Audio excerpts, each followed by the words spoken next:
Doctor साहब बहुत शुक्रिया आपके वक्त का। ये आगाह कीजिएगा कि जो पाकिस्तान टीम का कल वाला मैच है इसको आप किस तरह देख रहे हैं और पाकिस्तान टीम जो है वो किस तरह परफॉर्म बेटर कर सकती है, ये बताइएगा। नॉन जिसको कहते हैं डिस्पैशनेट एनालिसिस करें तो India is a far superior team जो वो अपनी प्रॉपर 11 के साथ खेलेगी। एंड पाकिस्तान का शायद कोई आउटराइट चांस इस तरह बन सके कि ये T20 क्रिकेट है, तो एक इंडिविजुअल ब्रिलियंस पे अगर एक आधा प्लेयर, चाहे वो साइम अयूब जो कि वो 4-0 कर चुके हैं with the bat in 6 innings, चाहे वो साइम हो या शहनशाह अफरीदी हो या maybe we see Abrar Ahmed doing the trick, तो उसमें कोई आपकी चांस बनता है। अदरवाइज जो इंडिया की टीम है वो स्किल सेट उनका बहुत ऊंचा है। वो क्लिनिकल हैं, प्रोसेस ड्रिवन हैं, स्ट्रक्चर्ड पाथवे से आए हुए हैं और प्रॉपर मॉडर्न क्रिकेटर्स हैं। और फिर डिपेंड करता है कि आप कितना को प्लान कर पाएंगे, और प्लान आप उस वक्त एग्जीक्यूट कर पाते हैं जब आप में सेल्फ बिलीफ हो। और आप में सेल्फ बिलीफ तब होता है जब आप में कोई पोटेंशियल हो और आप में कोई एबिलिटी हो, और आपकी टीम का कॉम्बिनेशन भी अनफॉर्चुनेटली जो है वो कोई इतना अच्छा नहीं है। एक तो आप वैसे ही प्रिपेयर्ड नहीं है, प्रिपेयर्डनेस नहीं है, स्किल सेट मॉडर्न क्रिकेट खेलने वाला कोई है ही नहीं, और आप पावर हिटर्स आपके पास है ही नहीं, जिनको आप पावर हिटर्स कहते हैं वो स्लॉगर्स हैं। तो at the end of the day team selection में आपका कप्तान जो है उसका टीम में सेलेक्ट होने की वजह से पाकिस्तान की टीम इम्बैलेंस हो जाती है, और बहुत सारे लड़के डिस्प्लेस हुए हैं जिनमें फ़खर जमान भी हैं, जिसमें हसन नवाज सही है। स्टार्टेड एज एन ओपनर, फिर PSL में परफॉर्म किया नंबर 4 पे, क्योंकि वहाँ पे वो ओपन नहीं कर सकते थे, फिर 4 पे आए, फिर आपने 6 पे कर दिया। फ़हीम अशरफ को एज एन ऑलराउंडर खिलाते रहे, ना उनसे बॉलिंग करवाई, नंबर 8 पे कर दिया। तो यू डोंट विन मैचेस जब आप विम्स पे इस किस्म के तजर्बे करने की कोशिश करें और बैक होम आपका कोई स्ट्रक्चर ना हो, और आप नैरेटिव जो है वो सिर्फ आप सोशल मीडिया पे तो मैचेस नहीं जीतते ना जी। So that is important. Doctor साहब ये आगाह कीजिएगा, किसी तरह हम ऐसे तैसे करके पहुंच तो गए हैं सुपर 4 मरहले में, लेकिन हमारी उस तरह की कारकर्दगी नहीं है। हम इंडिया को टफ टाइम दे पाएंगे कल वाले मैच में? देखिए, मैंने अभी आपसे बात की कि स्किल में तो आपका कोई मैच नहीं है, वो बहुत सुपीरियर है और सही उनका है। कॉन्फिडेंस भी बहुत सोरिंग हाई है। लेकिन आपका वन ऑड, मैं कह रहा हूँ ना कि आपके पास 2-3-4 प्लेयर्स ऐसे हैं जो on their day single handedly अगर कोई परफॉर्मेंस दे दें, तो then of course you have an opportunity. But otherwise उनके पास 3 रिकग्नाइज स्पेशलिस्ट स्पिनर्स हैं, जिनमें कुलदीप यादव आपसे खेला ही नहीं जाता, क्योंकि आपके लड़के जो हैं वो हाथ से पिक ही नहीं करते, वो पिच पे बॉल के पड़ने का इंतज़ार करते हैं, देन दे गेट लेट। उसके बाद आपकी जो बैटिंग है उसमें अब सलमान अली आगा कहीं से भी T20 प्लेयर नहीं था, और कहीं वो परफॉर्म अगर कर सकता था तो वो ये जगह थी यूनाइटेड अरब एमिरेट्स के, यहाँ पे स्लो लो ट्रैक्स में अगर वो रोटेशनल स्ट्राइक कर पाए। आप बैट्समैन रोटेशनल स्ट्राइक भी नहीं करते, फिर डॉट बॉल्स पाइल अप हो जाती हैं। आपने यूएई के अगेंस्ट पावर प्ले में 36 में से 24 गेंदें डॉट खेली थी। So that you have to जी सी नुमान कि साहब, यहाँ जब पावर प्ले की बात हो रही है तो ये साइम अयूब की हम बात अगर करें, साइम अयूब से बहुत तवक्कुआत थी कि साइम अयूब जो है वो स्टार्ट अच्छा फराहम करेगा, लेकिन अभी तक तो वो खाता खोलने में भी कामयाब नहीं हो सके। क्या कहेंगे? देखें, साइम अयूब एक बहुत ही टैलेंटेड प्लेयर है, यस, पाथवे से आया हुआ है, बिल्कुल ठीक है, बहुत टैलेंट है, बिल्कुल ठीक है। लेकिन 44 T20 इंटरनेशनल में 19.5 की एवरेज है और सिर्फ 4 50 है। इसका मतलब ये है कि अगर आप में स्किल है और उसके और फिट भी हैं आप, क्योंकि बॉलिंग वो बहुत अच्छी कर रहा है, तो आप वो प्योरली बॉलिंग की बेसिस पे भी खेल जाता है। लेकिन अनफॉर्चुनेटली अगर वो रन नहीं कर पा रहा, तो ये टीम मैनेजमेंट का भी बहुत कसूर है कि they are letting him take his place for granted. और दिस इज़ अनफॉर्चुनेट कि उसके एटीट्यूड के इशू हैं, ना कि उसके स्किल के इशू हैं। तो ये तो आपके हेड कोच पे आता है मलबा, और टीम मैनेजमेंट और कप्तान पे, कि उसको कहें कि यार how can you take it for granted, अब हम तुम्हें बाहर कर देंगे। So that is important.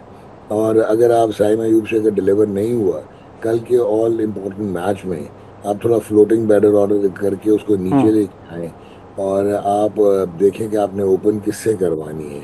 Fakhar Zaman भी ओपन कर सकता है साहबजादा फरहान के साथ, तो दैट कुड बी इम्पॉर्टेंट। और आप इसको बॉलिंग पॉइंट ऑफ व्यू से ज़रूर खिलाएं, because he is the one who can again change the game with his bowling purely. लेकिन he has been a disappointment in T20 cricket, in Test cricket. ये सिर्फ perform किया हुआ है इसने ऑस्ट्रेलिया में, साउथ अफ्रीका में, that was in one-day internationals. अगर पावर प्ले के बाद मिडिल ओवर्स की बात करें तो पाकिस्तान ने पिछले मैचेस में महज 36 रन्स बनाए हैं, इससे ज़्यादा नहीं बनाए।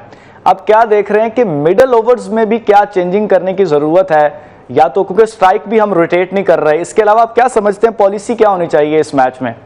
देखें, अगर आप स्ट्राइक रोटेट नहीं करेंगे तो फंस जाएंगे। कुलदीप यादव तो आपको हिलने नहीं देगा, ठीक है ना। Now this is catch 22। अब आपके पास लड़के तो यही हैं जो आपने खिलाने हैं। प्रॉबेबली जो मैं समझता हूँ कि मोहम्मद हारिस तो एक्चुअली सिलेक्शन ही गलत है T20 की। He is basically one dimensional batsman है और वो स्लॉगिंग करता है rather than power hitting. Defence है नहीं, यही प्रॉब्लम आती है। तो सलमान अली आगा को देखना पड़ेगा कि शायद हसन नवाज को एक गैम्बल करें और उसको ऊपर खिलाएं। यानी कि रिक्वायरमेंट होगी कि 4 पे अगर हसन नवाज खेलता है और Salman Ali Agha further slip down होता है तो शायद ये एक अपॉर्चुनिटी बन सकती है आपकी। अदरवाइज मसाइल तो हैं आपके मिडल ऑर्डर के भी। नुमान साहब, आज की बात करें तो आज प्री मैच जो कॉन्फ्रेंसेस हो रही थी सूर्या कुमार यादव ने भी की है, लेकिन जो पाकिस्तान की टीम को और कप्तान को फिर रोक दिया गया है इस प्री मैच कॉन्फ्रेंस से। क्यों कतरा रहे हैं हम मीडिया का सामना करने से?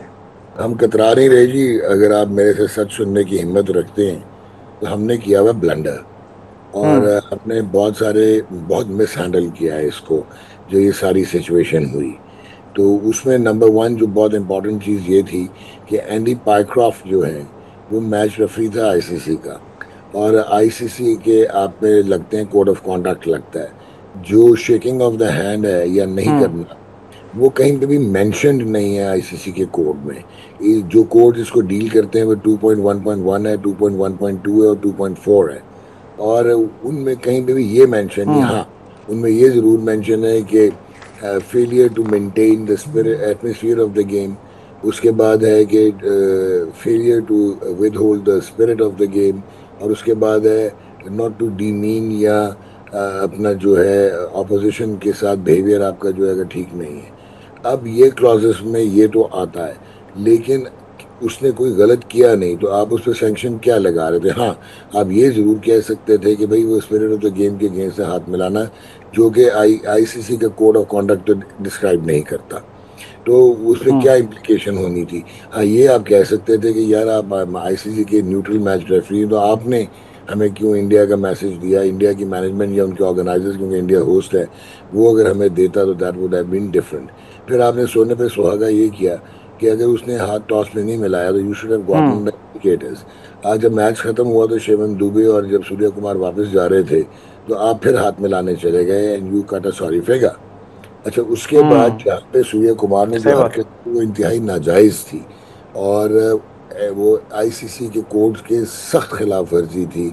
और क्योंकि आईसीसी के कोड जो है ये 2.4 जो मैं बोल रहा था डिस्प्ले करना, वो बड़ा क्लियरली कहता है कि आप जो है ना रेशियल ना रिलीजियस और ना जो है पॉलिटिकल बात कर सकते हैं। उसने तो पूरा जलसा बना दिया बीजेपी का।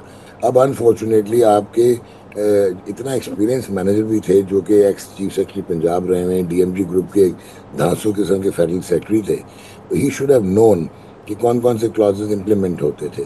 अब ये ज़रा गौर से सुनिएगा, अगर ये 2.4 को यूज़ करते तो उसमें एक्चुअली जो सूर्या कुमार ने किया उसको बोर्ड से परमिशन लेनी थी।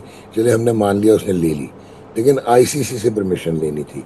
अगर आईसीसी ने परमिशन दी तो उन्होंने अपने ही कोड को कॉन्ट्रावीन किया, तो लुधियान में इंटरनेशनल कोर्ट ऑफ आर्बिट्रेशन था और आप सू करते आईसीसी को कि यार आपने परमिट कैसे किया गेम को, इमेज को डैमेज करने के लिए। क्योंकि ये तो सिर्फ इंडिया पाकिस्तान की बात नहीं, ये आगे भी तबाही होगी। आपने एक वो कहते हैं नया कटा खोल दिया, पार्डन माय स्लैंग, आपने प्रेसिडेंस कर दिया।